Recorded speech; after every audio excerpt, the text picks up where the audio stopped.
Total outlook మొత్తం మారుతుంది.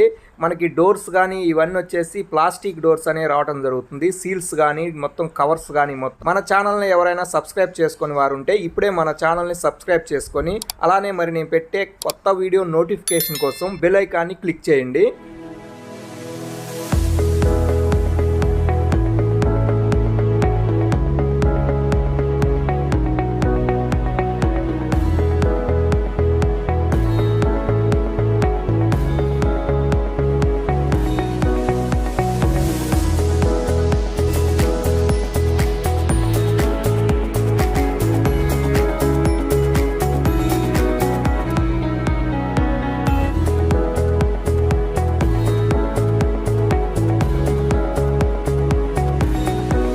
Full video చూడాలనుకున్నట్లయితే subscribe button కింద ప్లే బటన్ ఉంటుంది, ప్లే చేయండి. లేదంటే కామెంట్ బాక్స్లో కానీ డిస్క్రిప్షన్ బాక్స్లో కానీ ఫుల్ వీడియో లింక్ అనేది పెట్టడం జరిగింది ఫ్రెండ్స్.